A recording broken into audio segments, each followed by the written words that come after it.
Today's event. Today, we're going to be hearing from April Reagan. And she's a senior researcher at Microsoft, also a doctoral candidate at the City University of Seattle. This is her thing. This is what she's doing research on as part of her doctoral research on identifying unintended consequences of innovation or helping organizations do that with the public. And so we're really grateful to have her here. Without further ado, I'm going to hand it over to you. April, go ahead, take it away. Awesome. Well, let's get started. So as we marketed, beyond trend hunting, using Foresight as a tool for communities to thrive amidst technological shifts, I'm going to attack this from a bunch of different perspectives. Hopefully some aspect of it will speak to you. So we will talk a bit about why Foresight, like why do we talk about Foresight? Why is it a thing? And I'll spend quite a bit of time, like a primer on Foresight. Like what are the different steps and activities that are involved with Foresight? And we'll talk about what a future smart organization looks like. What are some of the characteristics of that? And then I did spend a little bit of time on slides for specifically UX researchers, right, and designers. How do we think about using Foresight in our roles? And last is the community, a huge important part is community. So we'll go through that journey. So I have this, was one of the quotes that I threw in the book. Thought it was insightful, especially for how long ago it was, but isn't it remarkable, right? We have so many people who think about and study the past and write about the past and all things that have happened about the past. There's less of that around the future, right? And that's actually the thing that we have most opportunity to influence and change. So it's important that all of us and all of our roles and all of the hats we wear, that we're thinking about the future. Technology has improved lives, right? So here's just a few examples. So virtual reality, it's not just for entertainment, right? A lot of gaming out there, but it's also used for critical situation training. It helps patients deal with Alzheimer's and PTSD, brings new experiences for those who aren't able to travel. And it just helps some people also learn to be empathetic for others, a kind of experience a different lived experience. Prosthetics are more complex and powerful than they've ever been. And we've been able to take, communication to the remotest of locations. So there's a lot of goodness that comes from innovation and technology. I'm not sure any of you would argue with me that way, but there are also some adverse effects, right? So social media and citizen journalism have pros and cons to them. Mobility solutions, this is an alarming photo, right, top right, for a service that came in and just was not coming into a community that was ready and embracing it. So it just generated a lot of waste, and it's unfortunate. The Ring doorbell, great and highly used product, but also has introduced, controversies around privacy, and it's just introduced a lot of scenarios people weren't expecting.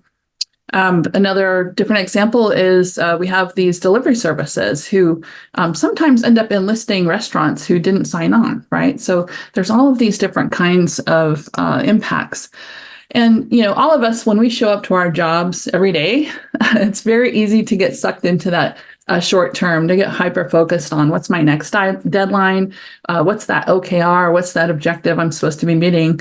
As designers and researchers, we do a better job than most thinking about the humans in the equation, but often we allow ourselves to be constrained, right, around what we understand is possible today. Again, those short-term objectives.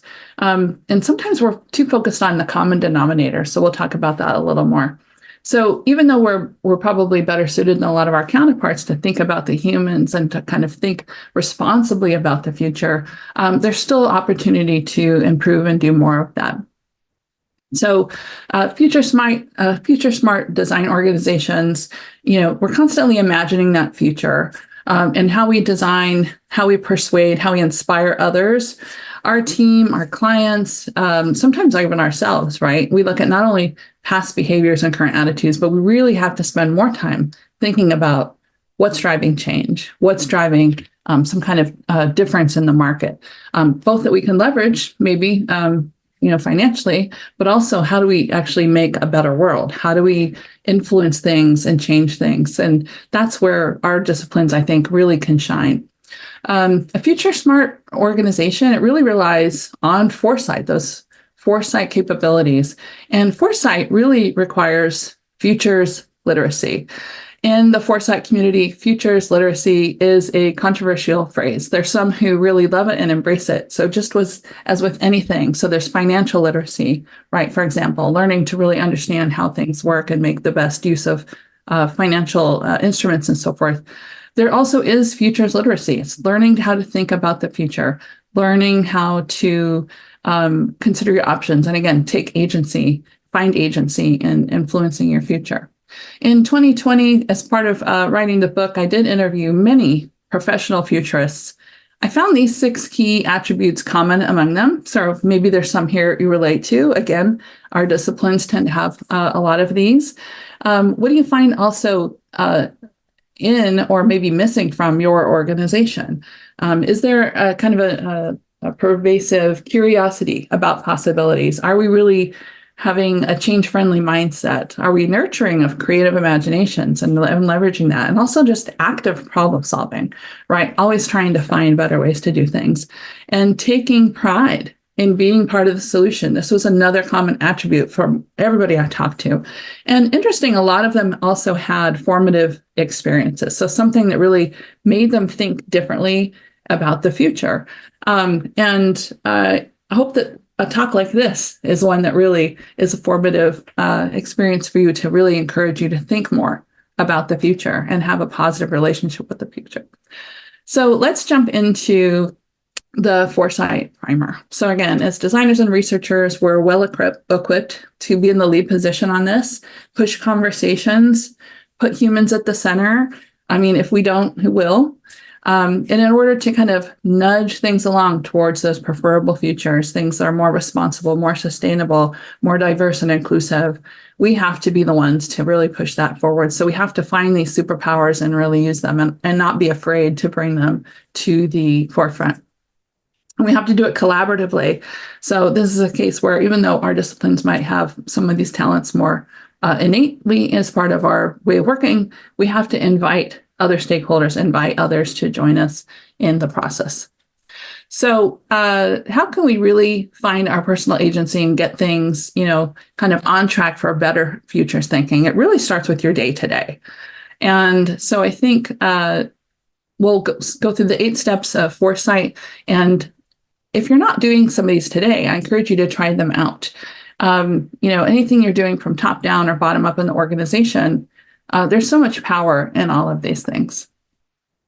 So let's start with looking, right? And looking actually, the first kind of looking is just personal for you personally. As you go about your life, right? You're interacting with friends and family. Maybe you're traveling. What are you seeing when you travel? What's interesting? What's kind of making you go, that's interesting and different. That's something on the fridge I haven't noticed before. I'm going to remember that.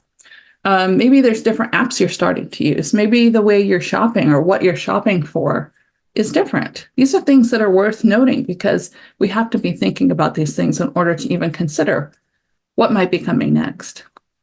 There's entertainment, right? So there's certainly sci-fi, but all kinds of pop culture references in terms of what's capturing people's attention. What do they think about? What shows are they watching? What's important? These are things that are worth looking at, looking around you. As you watch the news and local and international news headlines, what are the things that are kind of coming to the top? Again, always looking for those things that are new and interesting and changing. There's also interesting things in terms of history repeating itself. But we're also looking at, again, what's going to be carrying out into the future. Think about when you go to work, what's different about how you go to work? Obviously, we had a huge change, right, in the last few years. So many more people are working remote or hybrid. There's other kinds of things. What kinds of tools are you using at work? What kinds of technologies are coming up there? Oftentimes, something will just kind of percolate and become something huge. There's, of course, the economy and how stocks are doing. If you're an investor, what are you investing in? How are you determining what you're investing in? That thing can change as well. And I'm a huge proponent of following annual reports. So whether it's the organization you work for, organizations that you are serving, or even if you're just interested in a particular industry, find the top 2 or 3 companies and go look at their annual reports. They're always going to be talking about the future in terms of where their investments are going, what their priorities are. These are all different resources that you can use. So again, lots of ways to look at around you, but having that kind of awareness is really a key part of the foresight. And of course, you got to be able to capture those observations somewhere. I imagine all of you have some kind of approach. I use Zotero. Actually, Jake's on the call introduced me to Zotero. I use it for my dissertation and all kinds of things. Maybe you have a scrapbook on a mural board. Maybe you just are analog, right? You're just writing things down, capturing things. Maybe you have a Pinterest board. There's all kinds of ways to capture these observations as you're looking around. And it's important to do because at some site, at some point, you're going to want to stop and kind of start organizing all that information. What are you seeing? So you want to synthesize these things into signals, right? You got to start sense making. This is a lot like how, as researchers, we do qualitative analysis, right? We're doing affinity mapping, we're creating mental models. The goal is really figuring out what are those patterns you're seeing? What connections can you make? How do you categorize what you're seeing? And sometimes you want to even just get away from tech. There's other things. But it's also a great team sport, right? So as individuals, we're good at looking for observations. We can, keep our notes and all that. But it's actually a really great experience to come together as a group to share your observations and actually talk through and find connections. So maybe there's something that I've only noticed. I have one data point for something interesting, but someone else has a similar one. Someone else has a similar one. Now we have something that's interesting, something that's again capturing our attention and making us think. So then after you have all these observations, you've kind of started forming them into insights and signals. We have to do something with that. We have to take it further, right? We need to start describing the why, or what are the implications of those things that we're seeing. If you haven't before, I encourage you to go check out trends reports. There's lots of them that come out. At Fjord, Jake and I helped contribute to the annual trend reports there. It's now part of Accenture Songs, Tech Vision, and so forth. Our life trends, I guess they called this last year. Pretty much all of the top consulting agencies have it, but there's also future organizations, including the Future Today Institute for the Future. There's Trend Hunter. I love these things. Even though I'm already trying to observe and figure out what I think the trends are, I love going and consuming these things. And these are, again, useful in any part of your world that you're doing, thinking and planning, not just in your work organization, but maybe you have a community organization. Just staying aware of what's changing in the world, what's happening in the world, and it doesn't have to be just tech, right? So just about any industry, there's someone producing a trends report these days, right? Whether it's food or fashion, sustainability, financial services, you can find trend reports. So it's fun to go do that. Now, that's if you're not really familiar with it. If you have seen trends written and you kind of understand, I would encourage you first to actually form your own, go through that process. Again, great team sport to kind of do this deduction together and formulate those insights together. And again, figure out what's changing and what are the things that are happening in one domain that might carry over to another domain. Again, at Fjord, one thing we talked about that it was one of my the things that stuck with me after leaving there was we would talk about liquid expectations. And what that is maybe you're experiencing a new way to do things in one environment, and you would carry that over to another environment. So, for example, I remember when Starbucks mobile ordering first came out. Well, then as soon as I was able to order my coffee and walk in and pick it up, I started wanting other restaurants to do it. But it also happens in other ways as well. I remember still the first time I had gone back to Vegas, had to use a regular taxi after using Lyft back in my hometown quite a bit. I almost got out of the taxi cab without paying because I was just in the habit of through the app, like, oh, okay, that's not how I need to actually pay in person again. So there's lots of ways where things happen. Oh, I remember now another story of a child of a friend of mine who had been using the iPad, right, and used to swiping and going through content, handling content, and expected the TV to act the same way. She, this little toddler walked up and was trying to swipe to see something else. So there's lots of ways that we also see things happening in one domain happening in another one. So it's really capturing those observations, figuring out what those signals are, and how those are coming together to make some insights. And again, if you're not sure of how those look or how they read, go find some trend reports, go consume those things. So now we have to also imagine scenarios, right? So we've kind of got an idea of what's percolating, what's out there. And sometimes also it's not just about what's changing, but it's what's staying the same, right? And so combining all those things of kind of where we think is still kind of going to be happening for a while, with all these things are changing, and we want to imagine new scenarios. Sometimes you can storyboard, but again, there's also exhibits. Superflex puts on great exhibits, as well as Stuart Candy and his students. They've put on really great immersive, interactive experiences that kind of provoke, right? About if this technology goes forward, what might that look like? If this intersects with that, what might that look like? Even Disney World has had kind of a futures exhibit over time, and they've updated it. So always seek out those kinds of things as well. And again, if you're having trouble figuring out what those things are, you can also, again, look at future, oftentimes shows up in sci-fi, right? So Black Mirror, you can look at more of the futuristic. I think Quintopolis is coming out due to, these are, of course, like sci-fi, right? So they're out there, but they can spark ideas. They can help you influence. It's not just sci-fi, though. It also can be comedies, right? So a lot of times in funny movies, or, I'm thinking of Benchwarmers and Parental Guidance, Men in Black, and of course, if you're an animation fan, maybe you've seen Rick and Morty. This is, again, a place people are playful. They're thinking of how things might show up and how things might go forward.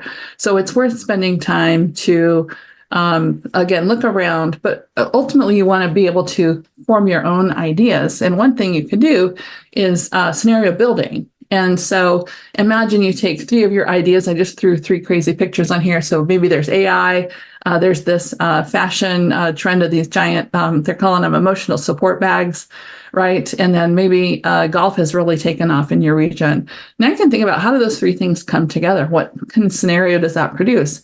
It sounds kind of crazy, but it actually is kind of fun. And I've done this with many different groups, and there's some really, wild ideas that come out there, but invariably, there's some kind of a seed of an idea that becomes something that's really cool and interesting, and worth pursuing. Again, and this can be part of your organization, but it could also be part of your community, part of a nonprofit, something interesting to do with students. There's lots of great uses for all of these skills. Storyboarding is a great way to, once you kind of figure that out, being able to sketch that. And there are so many great tools now to do this really rapidly and quickly. So I encourage you to explore all of the different ways to do this. And now we're going to talk about estimating scenario potential. There's a lot of different ways to do that. And I thought, okay, so we have, not quite an hour to go through this. What is the one thing I want people to think about? And the one thing I want people to think about is cascading effects, because a lot of times the things that there are positives, but a lot of times the adverse effects come from ripple effects, right? Because this happened, that happened, and then something else happened. So if you're familiar with the book called If You Give a Mouse a Cookie, this is a cute little story about a mouse. Well, the mouse wanted a cookie. Well, then he was thirsty, so he needed some milk. And then it goes on and on. It just turns into a long thing. And there's a whole series of those books. But generally, the idea is, if you do X, what could possibly go wrong, right? So let's look at a few examples of kind of cascading effects. So I don't know if you're familiar with Macquarie Island. I hadn't known until I was kind of researching some of these complex unintended consequences. But it's a subantarctic island that it's reported to have been discovered 1810. As we know, with human history, sometimes there's actually earlier settlers, earlier discoverers, but based on the information we have, about 1810, this island was discovered. And on the left, I could have done this as a build, but I thought we would just go there really quick. Explorers arrived in 1810, and with them they brought shipwrecks, right? And so this is a beautiful island that's really lush. There's all kinds of diverse wildlife, right? And so now these explorers have brought these shipwrecks with them. And the explorers found all this diverse wildlife. So the hunters arrived. They start hunting fur seals. They practically take them to extinction. So they go on to elephant seals. They go on to penguins. These are animals that are all used for oil. That's sad and tragic enough. But the main story here about the cascading effects is because there were now hunters coming and arriving, They introduced rabbits and chickens for food. Well, the rabbits kind of started to also wreak havoc on the island, and the rats did as well. So they decided, okay, we'll bring cats. The cats will keep the rats and the rabbits in check. Well, that wasn't enough. So they actually, this is awful. They introduced a virus to the rabbits to reduce the rabbit population. Well, now the cats didn't have enough rabbits to eat, so they started eating more of the birds. So then we lose multiple bird species. So then they decided, okay, well, we're going to try and control the cat population now. And they couldn't do that. So they ended up eliminating the cat population. Now the rabbits are going completely crazy. They've eaten, half the vegetation. The soil is unstable. So this whole ecosystem on this island is just collapsing. And it wasn't until 2014 they got things in control. Now species are recovering. Everything's thriving. They finally balanced it. That's 200 years though of this crazy impact. And this is just this remote island, right? So it's one interesting case of these cascading effects. And I realize this isn't technology, but again, this whole talk isn't only about technology. I'm personally mostly focused on technology, but foresight and unintended consequences, they're all around us. They're everywhere. Things to just, again, build that futures literacy, build that foresight instinct. So you're being, you're able to do more in your organization and communities. Here's another example. So just in 1989, Mexico City had terrible pollution in the city. They said, okay, we're going to start restricting auto usage. Based on your license plate, you can use your car only certain days of the week. So if your license plate ends in 9, maybe you get to use your car on Tuesdays. Well, people have to work multiple days a week. So they ended up buying more cars. And because of inventory, they had to buy more used cars. A lot of those used cars are older cars. So they end up actually increasing pollution in the city because of this policy that was intended, right, to do the opposite. And they end up having to add an extra day. So again, these are more policy related examples, but we can also think of more technology ones. This is a more recent one. So AirTags, right? Apple AirTags, has a lot of great intended positive uses. However, there were evidence of stalkers, hackers, even DEA kind of abusing those.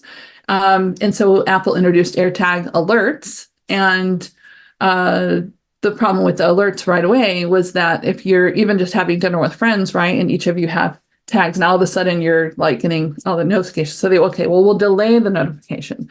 Well, now if you just get this random delayed notification that there might be an AirTag that's not yours that's following you, you don't know exactly when it started. You don't have information to actually make use of that. So this is still playing out. So we don't know the end of the story on this one. But just to say, it's not just policies, right? That's actually with technology we're using.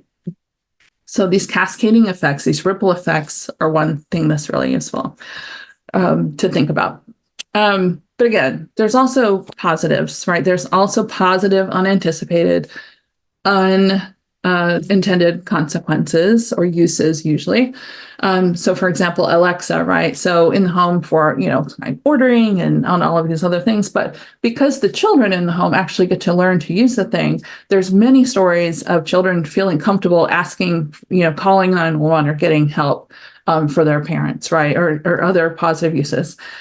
Citizen journalism, I mentioned that has caused some issues, but it also has made things more accessible, right? So I know that for me, if I hear sirens or something crazy going on, I actually go to Twitter now, X, and start seeing, is anybody tweeting about this? What's happening in my local area? So that openness is great. It's actually, providing a lot of great use cases. A good example of the inclusive design, right? So the handicap button at the doors where you can push it to open, not only for those that are in wheelchairs, but maybe you have your arms full of groceries, or maybe you have a temporary disablement, maybe you have a crutches or a cast. This is something that was designed for one case, but it ended up benefiting a wider audience. So there's ways for us to think about unintended consequences, not just in terms of how do we prevent bad things from happening, but we can also think, okay, what is the line that we can design for that actually ends up benefiting lots of other folks. Last example on this slide is Instacart, obviously designed for people to order and have groceries delivered to their home. I happen to use it also if I have a relative who's sick, or if I want to send some flowers without paying $1 million, right? Then I can use Instacart, and they've started to make it a little easier actually to do that. So again, unintended uses, but great things or adverse things. It just depends on what's happening. So we've looked around, we've thought about things that are interesting and capturing our attention. We've captured those things. We've started kind of doing some sense making, starting to figure out what signals we're seeing, what that means. We've started doing insights to say, well, what's the why? What's the implication of that thing? We've thought about crazy scenarios and common scenarios, what can happen. We've thought about what are the cascading effects? What are the kind of knock-on scenarios, if you will? So now we need to think about identifying preferable futures. So if we think about, there's this cone of uncertainty, right? But it's also the cone of purpose of action, right? So we have this one action and we have this intended use, right? So the center, right, the core. So if we've nailed it, we can deliver on these positive intended consequences. There will be indirect unintended. Again, some of those are positive, some of those are negative. And there's the ripple effect. As long as we're doing all of this work that we're doing, we can anticipate. So it's whatever we're able to anticipate. Now that's, again, it's either a design choice or influence or a controlled risk, right? So we have to actually think about it in order to expand this anticipated bubble. The more of these activities we're doing, the more that we're aware of, the more that we can actually, again, try and influence, mitigate, change, leverage, exploit, right? It really depends on what it is. But we have to do that thinking. We have to do that planning and mapping to get there. So then we can get into plans of action. And this is where, in the book, I try and at the end, talking about you as individuals in society, right? You as maybe a business leader, you as a parent, perhaps, or maybe you're a policymaker or a nonprofit, a member of a nonprofit. So, thinking about what are our plans of action then?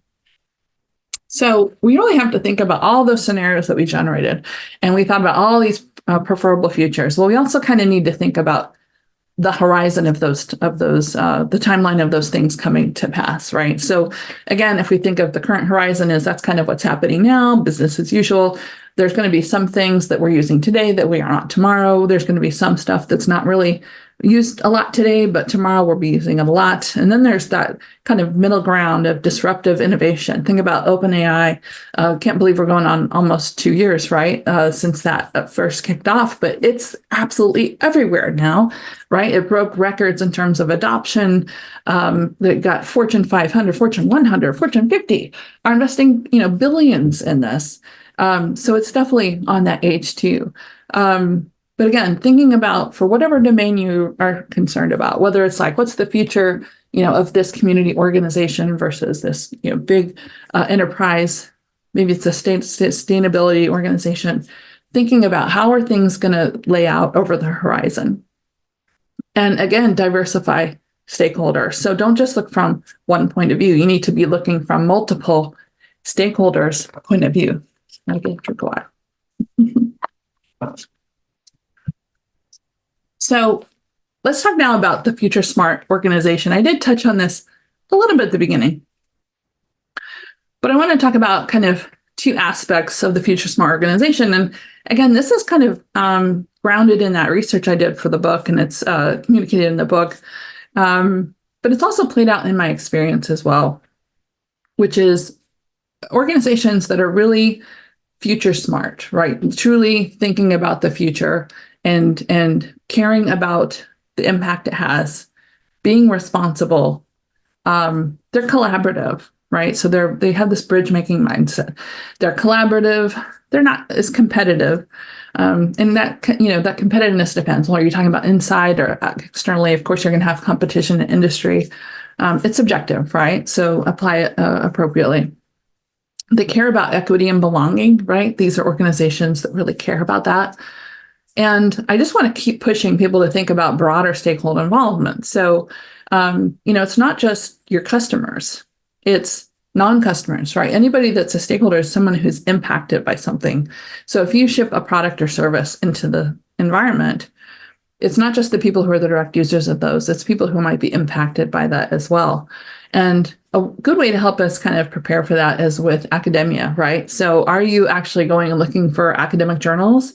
Are you talking to schools in your area? Are you talking, there's so many online communities now. Are you going to see what's happening? What people are studying? What is the research momentum? And again, citizens beyond early adopters. And future smart organizations, they have this culture of futures literacy, right? We're not just kind of staying grounded in the present and in the way we've always done things. We are looking for those opportunities to improve. The power of the pivot, I think resist loss aversion. It can be, it's not even just in foresight, right? I think, the organization I work with, we're going through a lot of security pushes, and a lot of times means fundamental things have to change. And sometimes people have a lot invested in what's already there. You have to resist that desire to hang on just because you have so much invested in it, right? So endowment effect or loss aversion. The power of the pivot, right? So pivoting, changing, we have to really learn to love that and make that happen. And that's part of embracing change as well, right? Don't fear it. Understand it through foresight, right? And we also talk a lot about growth mindset instead of a fixed one. So a growth mindset, that's, there's a fantastic book available. I'm trying to think of the woman's name. It's Carol, I think. And I bet my friend Jake Zukowski knows what I talk about. Will write in the chat for me. But generally, it's, it's being, we also talk about being a learn-it-all, not a know-it-all, right? So not being afraid to learn from failure, not expecting everyone to have the answers, to be inclusive, to support growth, to support learning. These are great aspects of an organization that's taking on that, rather than people who are expected to always have the right answer, always have the perfect answer, and know everything. That just is so much stress and pressure. And it's also prone to myopic views, right? To not diverse views. So we have to be careful of that. It's a responsibility of all. So knock down silos. One thing that comes here, this is largely a research community. There's a lot of debate, right, about what we call democratizing research and opening up research activities. And I think it just benefits us all to find the right balance of that, right? So I myself sat in on interviews of non-researchers running them. They were not, were just not as rich and valuable as a researcher doing it. But there's a lot that people who aren't capital R researchers they can do a lot. And so I think it's just embracing all of the different roles, knocking down silos, being inclusive, inviting people to be part of that conversation. All of this is such a great team sport. Be quick to include others, and that's just, it's so important, right? So finding all of those things that could go wrong requires lots of people thinking about what could go wrong. So consider the breadth of the consequences. That ties a lot to being inclusive. Also, a lot of you probably already know the 5 whys, right? So 5 whys is a great root cause technique. So if you really want to understand what's going on in a situation, you say, well, why did that happen? Why did that happen, right? Okay, well, so don't have an example prepared. Let me think of one real quick. So maybe Susie's always late. Susie's always late. We could just leave it at that and say, Susie's a bum. Susie should be fired, right? Okay, well, maybe Susie's always late because, I'm going to run myself into a corner here. Maybe Susie's always late because her alarm clock broke. Well, alarm clock broke. So I'm trying to actually pull this back to where it's something that the workplace could resolve, and that now Susie doesn't have to be fired. But it's that idea, right? So I'm sure many of you know the 5 whys. So being able to kind of dig in and understand why something's happening is important. Turn that, and so that's often backward looking again, though, right? What we can do is actually be forward looking and say, well, because of that. So remember our cookie mouse, if you give a mouse a cookie, right? Remember the Macquarie Island. Okay, well, if we do this, then what's going to happen? Both good and bad. Okay, now take each of those branches. Okay, so if we do this and then this happens, then we're going to do. This starts to feel a little like game theory, right? So like the chess moves, figuring out what's going to happen. But it's important to figure out because, again, a lot of the real adverse outcomes are because of ripple effects. It's not always just a direct causation, right? So be thinking about that. And again, a lot of these things I'm still learning to do well, right? So even in my job, I'm still trying to find, how do I carve out the time to do this foresight stuff? How do I fit this in? How do I use my opportunities and surveys and interviews to actually ask about the future and so forth? And a lot of this will be new to many of you. So I love tools that make things easier. And so when I talk about storytelling is such an important part of communication and influencing and creating empathy. Pixar has rules for storytelling. I think there's 22. One of my favorites is rule number 4. It's kind of a Mad Lib. Once upon a time, there was blank, and every day blank, one day blank, because that until finally, right? And it's usually the happily ever after outcome. But there's also other stories. So there's actually a great white paper. I should have these resources. I'll make sure they come out in the PDF version of the deck that talks about an example of Huggies, right? The Huggies came to be because of the producer company, Kimberly-Clark, I think. They had been in second place in the industry for a long time. They wanted to figure out how we can get ahead. What are some new opportunities for products? They were in diaper business, of course. And so they did ethnography, right? They had researchers go out in the field and observe families, observe children. And because of that, they were able to create a new product called Huggies, right? So for the toddler who's kind of in between needing like diapers that are like, strap on and actual underwear, they needed something in between that. So they found this gap in the market. They were able to do that. So because of that, they're the leading company now. And so there's ways to structure the storytelling. So again, if you're having trouble figuring out what do these things look like, that's another great tool that you can use. But I think ultimately, as I already mentioned, even for me in my job, it's designating that time to future. Future is a verb, right? Find the time to future. When are you going to be futuring? Is it on Fridays? Is it once a quarter? Are you going to do it with a team? Again, I encourage the team sport. Find time to really think about the future. Again, it's so easy for us to get bogged down in this week's deadlines, this week's delivery, this week's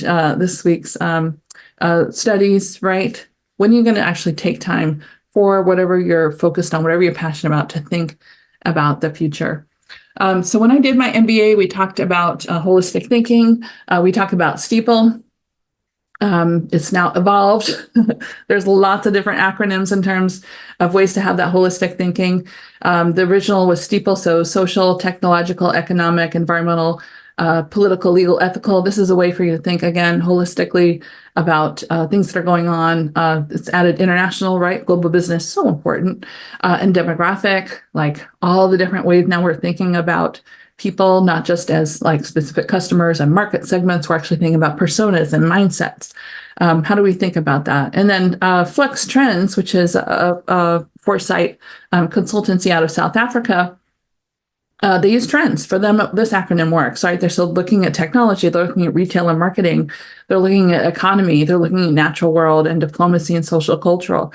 So as you carve out that time to future, if you maybe you haven't been organized enough to do observations and insights and trend hunting.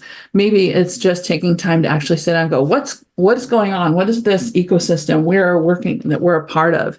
And how do we have an opportunity here to make a difference?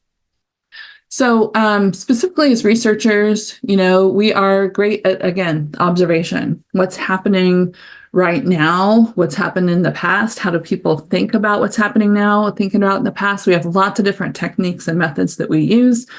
But I'll ask you, where on this chart, and this is not comprehensive, right? There's lots of different versions of this chart, but where is foresight? Where's the futures thinking? It's up to us to incorporate that and to fold that in and to find the ways to do that. And one thing that I'm as fan of a future state journey map as anybody, but they typically have the happy path, right? They are not doing where things go wrong. They're not necessarily doing multiple futures, right? They're not looking at multiple different things. And it's just so critical for us to be thinking about that. So again, there's intended uses, unintended uses. We just have to think about who's using this in the way we intended, who else is using things in ways we didn't intend it, how can things go wrong? And I will add, there's, always that chance, how can things go right? How can things be better? How are we actually going to expand and make sure that this thing we're investing in actually enriches more lives, right?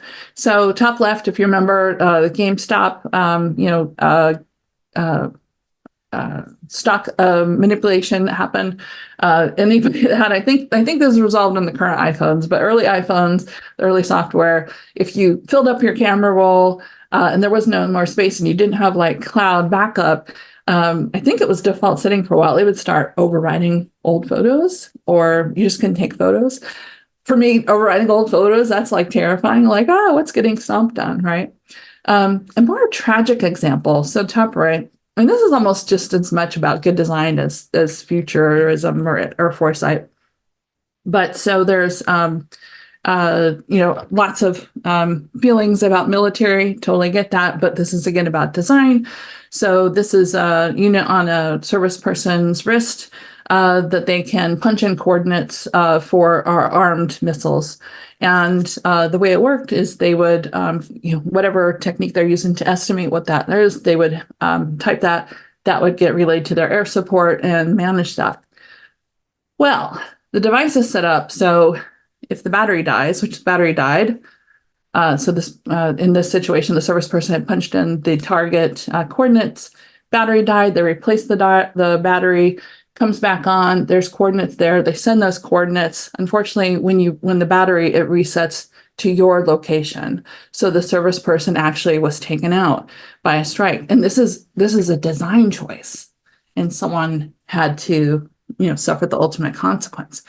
So it's really important always to be thinking about how are we designing this? What could go wrong? What can go right?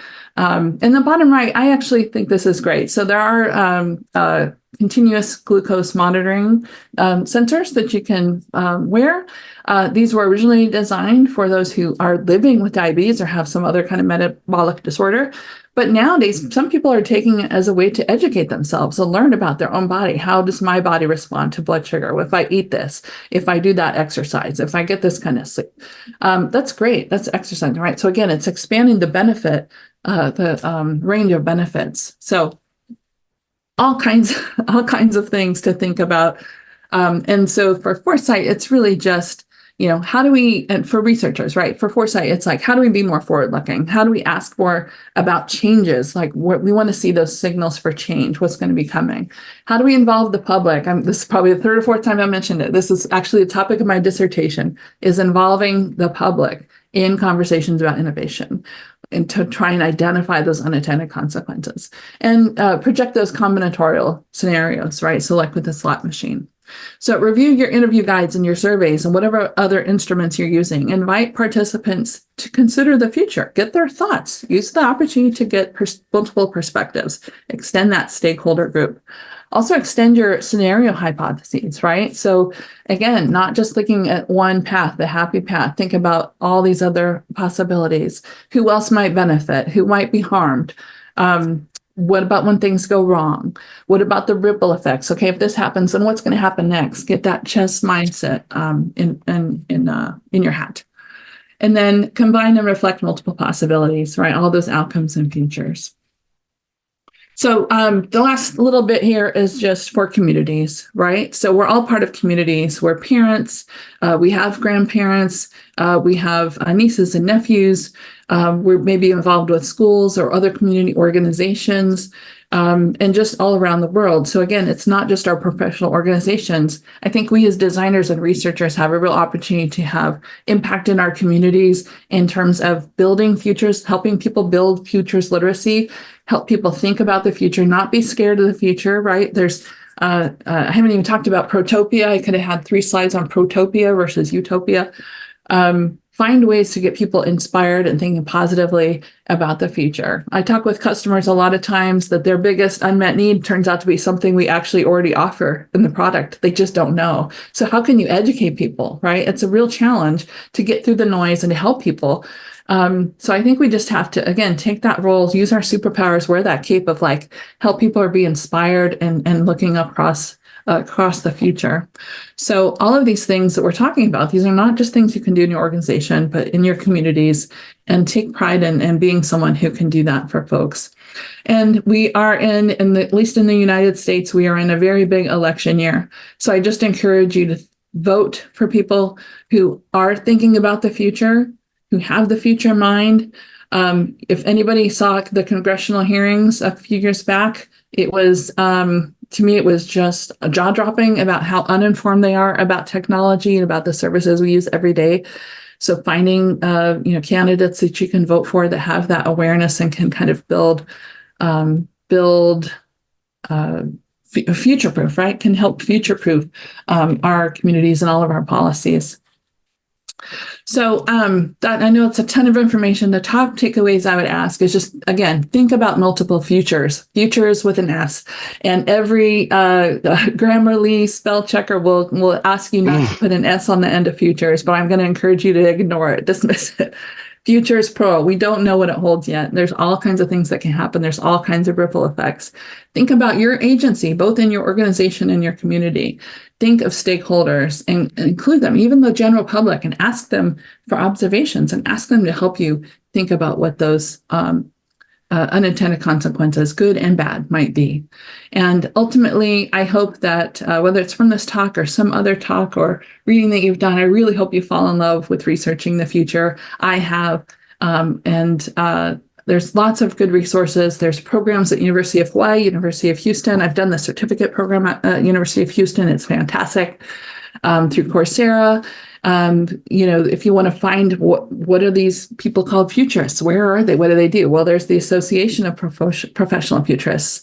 Go to futurist.com, superflex.in, Institute for the Future, Future Today Institute, Flex Trends. These are all really great resources to just kind of inspire you and to help you build your foresight journey. I rely on unsplash.com for photos. They are such fantastic artists, so I try and thank them at the end of my presentations. I love all of the rich photos I can find there. I hope that if you're interested in all of this, that you'll go a little further and read. If you choose to read my book, it's available at Amazon, Barnes & Noble, Apple, I think even Walmart, like you can find it out there. If you decide to buy it, send me proof in your email. I'll be happy to mail you a book plate to stick in the front of your book. Reach out to me anytime at this email. You can find me on LinkedIn and also at palmtreesandrobots.com. But with all of that, I'll kind of wrap and say thank you. And I think